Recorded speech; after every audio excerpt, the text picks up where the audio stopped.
You guys are kind of quiet today, huh?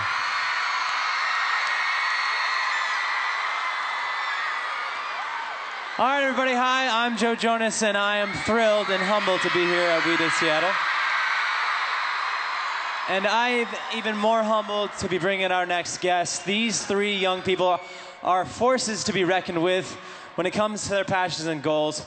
You'll find them fundraising, public speaking, or volunteering wherever they can. And they're definitely shameless idealists who don't take no for an answer. Please welcome to the stage Daniel, Adora, and Nandi. Give it up.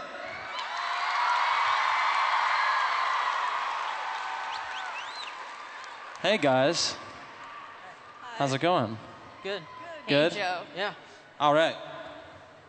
We're going to start with Daniel over here. Daniel, after benefiting from the programming at the YMCA yourself, you began to volunteer as a counselor in training and to fundraise to cover YMCA costs for other young people that are only 13 years old.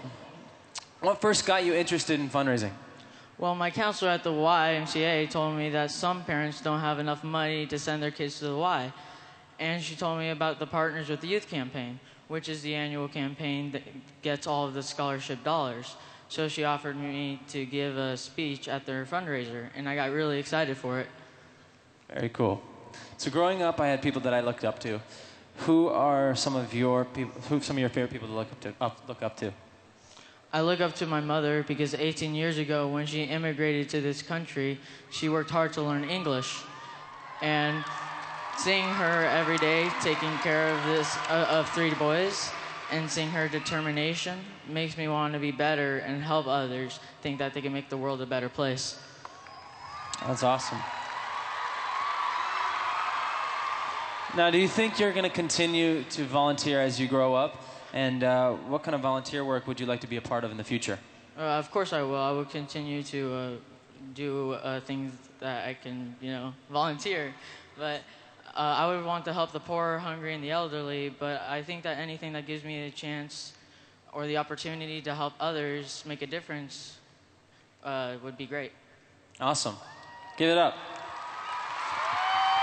Yeah. Hey, Adora. Hi. Hi. You have some friends here, I think. Redmond High School? Woo! Oh. Reppin'. So, Dora, you're 16 years old. You've already published several books and a very impressive public speaking resume. Since your passion is clearly focused on education, could you share with us some of the things that you're doing for the students to change education for the better? Well, I'm really dedicated to student voice, ensuring that every single student in a classroom has a voice in their education. I believe passionately in giving students that chance to take part in education reform. I also organize an annual conference, TEDx Redmond, that features all young people speaking so that it's not just me up on a stage, but that many, many kids can have the same opportunity. That's awesome.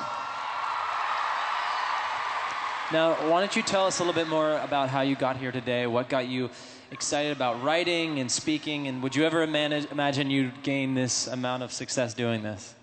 When I was 3 years old, I was following the Bush versus Gore election. Okay, it was on the TV, and I was interested, so I'd get on top of this big rock in a park and start speaking about why I should be president, definitely counting on all your votes. But the point is that I've loved public speaking from a young age, and so when I spoke at TED in 2010, then people were really captivated by this message of adults learning from young people, and that's how I got to where I am today. It's awesome. Do you remember what it was like that lit the spark that got everything started, your path of being so involved in education and teaching? Like, for example, what was your favorite book as a young child? I loved the Harry Potter series, like probably a lot of people here. I wanted to be like the authors who I read, and I really wanted to give other young people the chance to love reading and writing so much and go to the worlds that it opened up for me. So I began teaching other classes myself. That's where I developed my passion for education, because you truly don't know it until you've been on both sides as a student and a teacher. I appreciate that. Very cool.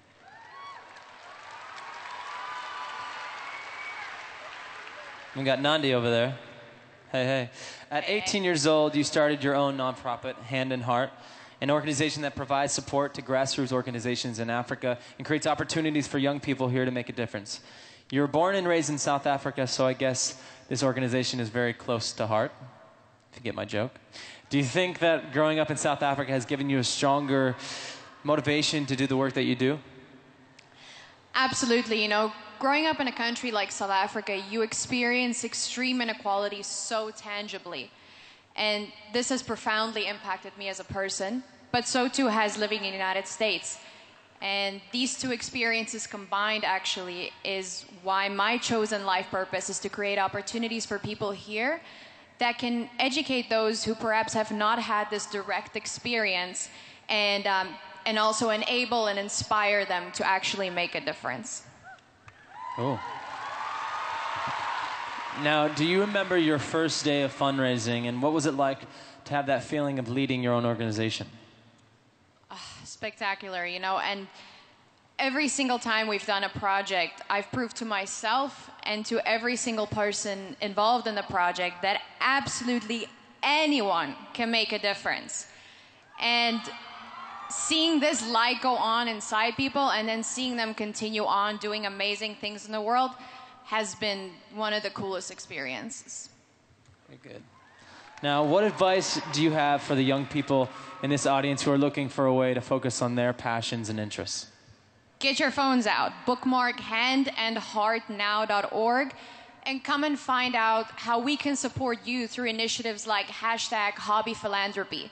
We believe that philanthropy should start and center around your #1 passion or hobby. So coming soon on our website, it's still in construction, you'll be able to, 1, choose your favorite hobby or passion. 2, choose from a list of amazing organizations that are already on the ground in South Africa, making change through that hobby. And 3, you'll get to join or create your own team and actively and creatively, using your hobby, start fundraising for that organization. Thank you, We Day! Thank you. Guys, thank you so much. Thank you, guys. We Day, you guys are amazing. We'll see you guys again soon.